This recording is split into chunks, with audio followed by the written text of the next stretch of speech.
Hello friends, Satpura ITI group में आपका स्वागत है। मैं तुलसीराम बघेले आपके सामने एक नया वीडियो लेके आया हूं जिसका नाम है speed control of induction motor. दोस्तों, इसके पहले हमने स्लिप रिंग मोटर स्टार्टर के बारे में देखा था। चलिए दोस्तों, आइए आज का टॉपिक हम स्टार्ट करते हैं। Speed control of 3 phase induction motor. दोस्तों, इसमें 6 प्रकार की मेथड होती है। वैसे तो दोस्तों जो डीसी मोटर होती है, डीसी मोटर की स्पीड को आसानी से कंट्रोल कर सकते हैं, बट इंडक्शन मोटर की जो स्पीड होती है इसको कंट्रोल करने के लिए थोड़ा टफ होता है। बट कुछ परसेंट तक, कुछ हद तक हम यहाँ स्पीड को कंट्रोल कर सकते हैं। जैसे कि यहाँ पर मेथड्स है। जैसे फर्स्ट मेथड है speed control by rheostatic control in stator. Second है by changing the number of pole. Third है फ्रीक्वेंसी कंट्रोल मेथड। फोर्थ है connecting resistance in rotor circuit. Fifth है voltage injection in rotor circuit. और six है cascade arrangement. तो दोस्तों यहाँ पर हम देखते हैं अब फर्स्ट मेथड। फर्स्ट मेथड में दोस्तों speed control by rheostatic control in stator. Rheostatic का मतलब होता है रेजिस्टेंस। दोस्तों, इसमें हम क्या करते हैं, जो हमारा इंडक्शन मोटर होता है, इंडक्शन मोटर का जो इंडक्शन मोटर में जो स्टेटर वाइंडिंग होती है, स्टेटर वाइंडिंग जो 3 फेज स्टार कनेक्टेड होती है, 120 डिग्री इलेक्ट्रिकल डिग्री पर होती है। इसमें जब हम 3 फेज सप्लाई देते हैं, यहाँ पर रेजिस्टेंस कनेक्ट कर देते हैं, सप्लाई में रेजिस्टेंस कनेक्ट कर देते हैं, जिससे इस मोटर की स्पीड को हम घटा सकते हैं। दोस्तों, एक चीज़ यहाँ पर इम्पॉर्टेंट ये है कि इस मेथड में हम स्पीड को, नॉर्मल स्पीड से स्पीड को हम बढ़ा नहीं सकते हैं, केवल हम घटा सकते हैं। तो ये भी हमारी एक प्रकार की यहाँ पर कंट्रोलिंग मेथड है जिसमें हम स्पीड को कंट्रोल कर सकते हैं। दोस्तों, सेकंड है हमारा by changing number of pole. दोस्तों, यहाँ पर number of pole, induction motor में पोल की संख्या को जैसे ही हम बढ़ाते हैं स्पीड का मान घट जाता है। यदि हम पोल की संख्या को घटाते हैं तो स्पीड का मान घट जाता है। दोस्तों, ये फॉर्मूला जो है हमारा NS = 120F/P मीन्स, दोस्तों यहाँ पर नंबर ऑफ पोल्स P को यदि हम बढ़ाते हैं तो NS का मान यहाँ पर डिक्रीज हो जाएगा। P को इंक्रीज करेंगे NS डिक्रीज हो जाएगा। यदि हम P को डिक्रीज करते हैं तो NS इंक्रीज हो जाता है। कैसे? जैसे हम यहाँ पर फॉर एग्जांपल के लिए NS = 120F। F means supply frequency जो 50 हर्ट्ज होता है, अपॉन नंबर ऑफ पोल्स यहाँ पर हम 4 रख लेते हैं यहाँ पर। ठीक है, अब यहाँ पर 4 3 = 12। दोस्तों, यहाँ पे 50 में 30 का मल्टीप्लिकेशन करेंगे यहाँ पर, तो NS = मीन्स सिंक्रोनस स्पीड जो है हमारा 1500 रिवॉल्यूशन पर मिनट, 1500 RPM आ जाएगा। यदि दोस्तों यहाँ पर NS = 120 × 50 upon number of poles, पोल की संख्या को हम बढ़ा देंगे। जैसे यहाँ पे 4 था, यदि हम 6 कर देते हैं यहाँ पर, तो 6 2 = 12 मीन्स, दोस्तों यहाँ पे इसका मल्टीप्लाई करेंगे तो NS = यहाँ पे आ जाएगा 1000 RPM मीन्स। दोस्तों, यहाँ पर हमने देखा कि नंबर ऑफ पोल्स को जैसे ही हम बढ़ाते हैं तो सिंक्रोनस स्पीड NS का मान डिक्रीज हो रहा है। तो दोस्तों, यहाँ पर हम इस मेथड में इंडक्शन मोटर की स्पीड को हम बढ़ा भी सकते हैं और घटा भी सकते हैं। तो ये एक प्रकार से दोस्तों ये स्पीड कंट्रोल मेथड है। दोस्तों, थर्ड नंबर पे आता है हमारा frequency control method. Frequency control method दोस्तों, जैसा कि हमने ये फॉर्मूला जो देखा था अभी, frequency control method NS = 120 × supply frequency upon P। दोस्तों, यहाँ पे सप्लाई फ्रीक्वेंसी को जैसे ही हम बढ़ाते हैं, सप्लाई फ्रीक्वेंसी को बढ़ाएंगे तो NS बढ़ेगा। सप्लाई फ्रीक्वेंसी को जैसे ही हम घटाएंगे तो NS भी घट जाएगा। क्यों? क्योंकि सप्लाई फ्रीक्वेंसी जो है सिंक्रोनस स्पीड के डायरेक्टली प्रोपोर्शनल होता है। सिंक्रोनस स्पीड के डायरेक्टली प्रोपोर्शनल होता है मीन्स सप्लाई फ्रीक्वेंसी को बढ़ाएंगे तो सिंक्रोनस स्पीड बढ़ेगा, सप्लाई फ्रीक्वेंसी को घटाएंगे सिंक्रोनस स्पीड घट जाएगा।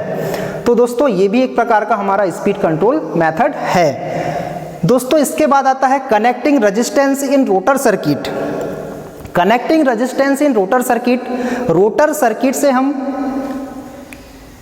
Connecting resistance in rotor circuit, इसमें दोस्तों इस मेथड से हम केवल स्लिप रिंग मोटर की स्पीड को ही कंट्रोल कर सकते हैं। मीन्स ऐसा रोटर जिसमें हम पतले तार की वाइंडिंग करते हैं, वाउंड रोटर जिसे हम कहते हैं। और वाउंड रोटर दोस्तों किस में होता है?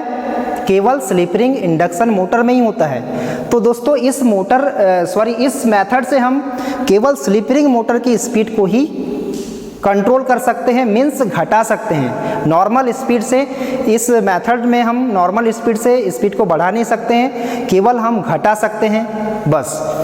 ठीक है दोस्तों, और ये हमने इसके पहले वाले वीडियो में हमने इसके बारे में डिस्कस किया था। एक वीडियो मेरा बन चुका है जो हमारा स्लिप रिंग मोटर स्टार्टर है, स्लिप रिंग मोटर स्टार्टर ही है मेन ये। अब दोस्तों नेक्स्ट आते हैं हम voltage injection in rotor circuit. Voltage injection in rotor circuit, दोस्तों जो हमारा इंडक्शन मोटर होता है, इंडक्शन के प्रिंसिपल पर वर्क करता है।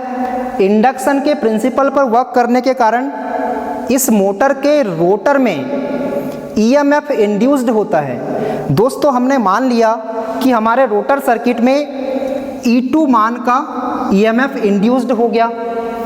E2 मान का ईएमएफ इंड्यूस्ड हुआ। जैसे दोस्तों आप लोगों ने स्लिप सुना है, इसके पहले मेरा एक वीडियो बन चुका है स्लिप रोटर फ्रीक्वेंसी पर। तो जो दोस्तों हमारा स्लिप होता है, स्लिप जो होता है रोटर फ्रीक्वेंसी को हम FR से डिनोट करते हैं। FR is equal to slip into supply frequency. तो ये इस पर डिपेंड करता है, ये जो E2 जो है स्लिप पर डिपेंड करता है। स्लिप में सप्लाई फ्रीक्वेंसी का मल्टीप्लाई करते हैं तब ये रोटर फ्रीक्वेंसी होता है। और रोटर फ्रीक्वेंसी दोस्तों किस में होता है? रोटर की वाइंडिंग में होता है या रोटर के कंडक्टर्स में होता है। तो यहाँ पर जो हमारा मेथड है voltage injection in rotor circuit, दोस्तों रोटर सर्किट में जो E2 मान का जो वोल्टेज इंड्यूस्ड हो रहा है उसमें यदि हम अलग से वोल्टेज को यहाँ पर अप्लाई करें, इंजेक्ट करें, तो इंजेक्ट करने पर E2 का मान क्या हो जाएगा दोस्तों? E2 का मान डिक्रीज हो जाएगा। जब E2 का मान डिक्रीज होगा तो यहाँ पर स्पीड मीन्स सिंक्रोनस मोटर की जो सिंक्रोनस मोटर नहीं, इंडक्शन मोटर की जो स्पीड है, स्पीड का भी मान डिक्रीज हो जाएगा।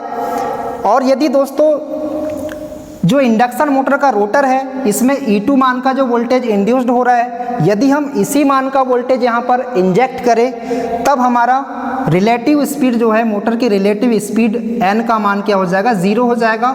और यदि हम ऐसी व्यवस्था करें जिससे E2 का मान कम होने की बजाय बढ़ जाए तो इंडक्शन मोटर की स्पीड को भी हम बढ़ा सकते हैं। तो दोस्तों यहाँ पर हमने देखा कि इस मेथड से हम इंडक्शन मोटर की स्पीड को बढ़ा भी सकते हैं, घटा भी सकते हैं।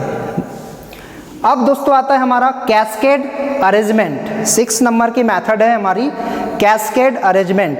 कैस्केड अरेंजमेंट में दोस्तों ये जो डायग्राम बना है यहाँ पर, डायग्राम इज दैट ऐसे है कि यहाँ पर 2 मोटर का यूज़ कर रहे हैं हम। 2 मोटर मतलब एक मेन मोटर है और एक ऑक्सिलरी मोटर। मेन मोटर हमारी स्लिप रिंग इंडक्शन मोटर है और ऑक्सिलरी मोटर भी स्लिप रिंग इंडक्शन मोटर है। दोस्तों यहाँ पे दोनों मोटर के डायग्राम बने हैं। यहाँ पर इसमें भी स्लिप लगी है, इसमें भी स्लिप लगा है। तो दोस्तों यहाँ पर एक मोटर के सॉफ्ट से दूसरे मोटर के सॉफ्ट को हमने मैकेनिकल कपलिंग किया हुआ है। यहाँ पर मैकेनिकल कपलिंग ऐसे किया है, यदि हम इस मोटर को अलग से, मोटर ए को यदि हम अलग से चलाते हैं, मोटर ए को यदि हम अलग से चलाएंगे तो हमारा सिंक्रोनस स्पीड यहाँ पर क्या हो जाएगा? यदि हम मोटर ए को अलग से यहाँ पर सप्लाई देते हैं तो हमारा synchronous speed NA, motor A के लिए इसलिए NA हो जाएगा। NA is equal to 120 into supply frequency upon PA, क्योंकि मोटर ए का नंबर ऑफ पोल इसलिए PA। यदि दोस्तों हम इस मोटर को अलग से मोटर बी को चलाएं या ऑक्सिलरी मोटर को यदि हम अलग से चलाते हैं तो यहाँ पर हो जाएगा NB is equal to 120 into supply frequency upon PB हो जाएगा। और यदि दोस्तों कैस्केड अरेंजमेंट की हम बात करते हैं, यदि कैस्केड अरेंजमेंट की बात करें तो दोनों मोटर को हम कैसे कनेक्ट किया, यहाँ पर हमने मोटर ए जो मेन मोटर है इसकी जो स्टेटर वाइंडिंग है इसको डायरेक्ट हम 3 फेज सप्लाई दे रहे हैं, और इसके जो रोटर में EMF इंड्यूस्ड होता है, इंड्यूस्ड EMF जो होता है जिसे हम रोटर फ्रीक्वेंसी कहते हैं, इस फ्रीक्वेंसी की जो वोल्टेज है इसको हम secondary motor means auxiliary motor के स्टेटर को दे रहे हैं। और जो ऑक्सिलरी मोटर का जो रोटर है उसमें जो EMF इंड्यूस्ड होता है उससे हम 3 फेज स्टार कनेक्टेड रेजिस्टेंस से हम इसे क्या कर देते हैं, कनेक्ट कर देते हैं। तो दोस्तों यहाँ पर यदि हम कैस्केड अरेंजमेंट की बात करते हैं, कैस्केड अरेंजमेंट में यदि इसका फेस रोटेशन यदि सेम डायरेक्शन में है तो सेम डायरेक्शन में क्या हो जाएगा, फेस रोटेशन सेम डायरेक्शन में है तो सिंक्रोनस स्पीड ns का मान क्या हो जाएगा, यहाँ पर ns का मान हो जाएगा 120 into supply frequency upon PA plus PB, PA plus PB हो जाएगा दोस्तों। यहाँ पर मीन्स यहाँ पर पोल नंबर ऑफ पोल्स प्लस हो रहे हैं, इसलिए यहाँ पर इस मोटर की स्पीड क्या हो जाएगी, सिंक्रोनस स्पीड यहाँ पर डिक्रीज हो जाएगी। और दोस्तों यदि हम सेकेंडरी इसके बाद हम बात करें तो यहाँ पर यदि फेस रोटेशन यदि अपोजिट डायरेक्शन में हो, फेस रोटेशन यदि अपोजिट डायरेक्शन में हो तो यहाँ पर NS इज इक्वल टू हो जाएगा 120 into supply frequency upon PA minus PB हो जाएगा। मीन्स जिस मोटर में नंबर ऑफ पोल्स ज़्यादा है उसको यहाँ पर कम वाले ज़्यादा में से कम वाले को माइनस कर देंगे, मीन्स यहाँ पर नंबर ऑफ पोल्स जो है कम हो जाएंगे, मीन्स यहाँ पर इसकी स्पीड बढ़ जाएगी।